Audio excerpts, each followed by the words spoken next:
ঢাকায় আমাদের লাস্ট ট্যুরটা ছিল জাতীয় স্মৃতিসৌধ সাভারে। আর সেখানে ঢোকার পরপরই তো দেখুন আমাদের সাথে কি একটা ঘটনা ঘটলো।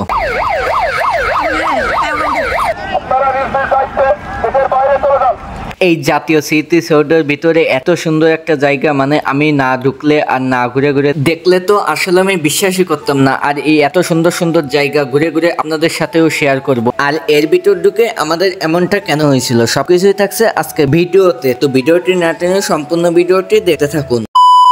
শুরুতেই তো আমরা চলে আসলাম জাতীয় স্মৃতিসৌধের মূল গেটের সামনে। আর এখানে এসে তো মূল গেটটা বন্ধ থাকার কারণে তো আমরা এখান থেকে একটু ভাবসাব দিয়ে চলে গেলাম দ্বিতীয় নাম্বার গেটে, কারণ অধিকাংশ দিনই মূল গেটটা বন্ধ থাকে। এই জন্য কিন্তু সবাই দ্বিতীয় নাম্বার গেট দিয়েই প্রবেশ করে। আর এর ভিতরে ঢোকার জন্য যে এত মানুষের ভিড় লেগেছিল, মানে আমি তো ঢোকারই কোনো স্পেসই পাচ্ছিলাম না। তারপর তো তার ভিতর থেকেই তো আমি ঠেলাগুটো দিয়ে তো ফাইনালি আমি ভিতরে ঢুকেই গেলাম। আর এর ভিতরে ঢুকে তো আমি ভাবছিলাম যে আজকে কি কোনো অনুষ্ঠান নাকি অন্য কিছু, যে এত মানুষের ভিড়। কিন্তু আমি তো ভুলেই গেছিলাম যে আজকে শুক্রবার। আর এখানে শুক্রবার যে এত পরিমাণে লোক হয়, মানে শুধু শুক্রবারই না, সরকারি কোনো ছুটি থাকলেই যে এখানে এত পরিমাণ ভিড় হয় আর এত পরিমাণ লোক হয়, মানে দেখতেও কিন্তু অসাধারণ লাগে। তারপর তো সেখান থেকে আমি একটু ভাবসাবদে ভিডিও করে নিছিলাম। আর এদিকে তো ভাইয়া ভাবিরা সবাই মিলে একসাথে তো ফটো করা নিয়েই ব্যস্ত। সেটা দেখে তো আমি আবার একটু সামনের দিকে যাচ্ছিলাম, মানে এই স্মৃতিসৌধটা আর একটু কাছে থেকে দেখলেই আর একটু বেশি ভালো লাগে, কারণ এটা যত কাছে যাবেন ততই কিন্তু বেশি ভালো লাগবে। তারপর তো অবশেষে সুন্দর একটা ভিউ নেওয়ার জন্য তো আমরা স্মৃতিসৌধের সামনেই চলে আসলাম। আর এখানে এসে যে দেখি এত সুন্দর একটা ভিউ, মানে দেখেই তো আমার অনেক ভালো লাগছিল। তারপর তো তার সামনে থেকে আমরা অনেকেই অনেক সুন্দর সুন্দর কিছু ফটোশুট করলাম, কারণ এখান থেকে ফটোশুট গুলো কিন্তু আরো অনেক সুন্দরই দেখা যাচ্ছিল, কারণ পিছনে ছিল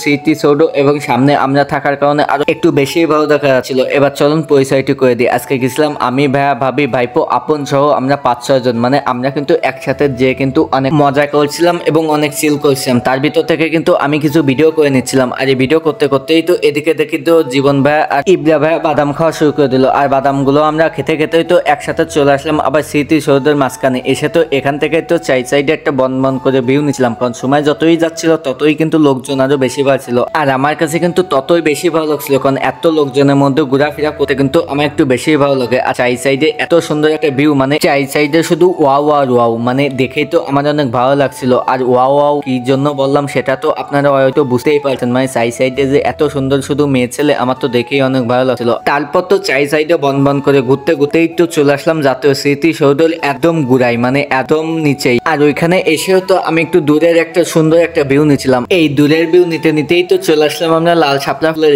এখানে এসে তো সুন্দর একটা লাল শাপলা ফুলের ভিউ নিয়ে তো চলে গেলাম সাভারের একটা সুন্দর একটা বাগানে। মানে এই বাগানটা কিন্তু আপনি আমি তৈরি করি না, এই বাগানটা তৈরি করছে এক এক দেশের এক একটা প্রধানমন্ত্রী, মানে এক এক দেশের এক একটা প্রধানমন্ত্রী এসেছে আর এই গাছগুলো রোপণ করে গেছে। আর এই গাছগুলো কিন্তু অনেক আগেই রোপণ করা। আর এই গাছগুলোর নিচে কিন্তু যে যে দেশের প্রধানমন্ত্রী রোপণ করেছে তার নাম সহ, তার সাল সহ, মানে তার অ্যাড্রেসটাই সবকিছু ওইখানে লেখা আছে। মানে এইটা দেখে কিন্তু আসলে অনেক ভালোই লাগছিল। তারপর তো সে বাগানটা ঘুরে টুরে আমরা চলে আসলাম এই সাইডে একটা সুন্দর একটা জায়গায়, মানে এই সাইডে এত সুন্দর একটা জায়গা, মানে ফটো করা এবং কিছু ভিডিও করার মতন একটি জায়গা। তারপর তো এখানে এসে তো আমরা অনেক সুন্দর সুন্দর কিছু ফটোশুট করলাম এবং কিছু সুন্দর সুন্দর ভিডিও করলাম। আর এটা করতে করতে তো আমাদের টাইমটাই শেষ হয়ে গেল, কারণ জাতীয় স্মৃতিসৌধের ভিতরে ঘোরাঘুরি করার জন্য নির্দিষ্ট একটা টাইম আছে, দুপুর 2টা থেকে বিকাল 5টা পর্যন্তই কিন্তু আপনার এর ভিতরে ঘুরতে পারবেন। কিন্তু বিকাল 5টা বাজার পরে দেখুন এর ভিতরে কি হলো।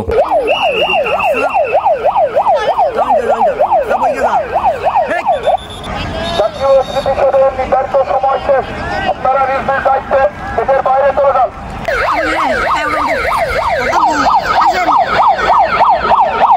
তারপর আর কি করে, আমরা তো দাবর খেয়ে এদিকে হাই হ্যালো একসাথে দিয়ে তো আমরা বের হয়ে যাচ্ছি। যাই হোক, আপনারা এই জাতীয় স্মৃতিসৌধে কে কে এসেছেন অবশ্যই কিন্তু কমেন্টে জানাবেন। আর এই জাতীয় স্মৃতিসৌধটা কিন্তু 2টা থেকে বিকাল 5টা পর্যন্ত খোলা থাকে, আসলে সবাই এর ভিতরেই আসবেন। যাই হোক, তারপর তো সেখান থেকে ঘোরাঘুরি শেষ করে আমরা চলে আসলাম কুটির শিল্প বাজারে। মানে এইখানে যে এত সুন্দর একটা মেলা হচ্ছে আমার তো দেখে অনেক ভালো লাগছিল। তারপর তো চলে আসলাম সেখানে ঘুরতে। আর এর ভিতরে যে এত সুন্দর দোকানপাট আমার তো দেখে অনেক ভালো লাগছিল। আমি ভাবছিলাম তো কোনটা রেখে কোনটাই কিনবো। তারপর তো চলে আসলাম একটা ব্যাংক কিনতে, কারণ বর্তমানে যে এত টাকা হয়েছে এমনি ব্যাংকে ধরছে না, এই জন্য ভাবলাম কিছু এই ব্যাংক কিনি, কারণ এই ব্যাংকে কিছু জমাবো, এই জন্য তো একটা এই ব্যাংক কিনলাম। তারপর তো চলে আসলাম কিছু লাইটিং এর দোকানে, এই লাইটিং গুলো কিন্তু আমার অনেক ভালো লাগে। তারপর তো আমি দেখছিলাম যে কোনটা রেখে কোনটা নেওয়া যায়, কোন লাইটটা বেশি ভালো লাগবে। তারপর তো সেখান থেকে একটা রেড কালারের সুন্দর একটা লাইট কিনলাম ঘরের জন্য। যাই হোক, আমাদের আজকের ভিডিওটা এই পর্যন্ত। তাই যারা ইউটিউব থেকে দেখছেন ইউটিউব চ্যানেলটি সাবস্ক্রাইব করবেন, আর যারা ফেসবুক পেজ থেকে দেখছেন পেজটি অবশ্যই ফলো করে দিয়ে যাবেন। সবাই ভালো থাকবেন, সুস্থ থাকবেন, বাই বাই, আসসালামু আলাইকুম।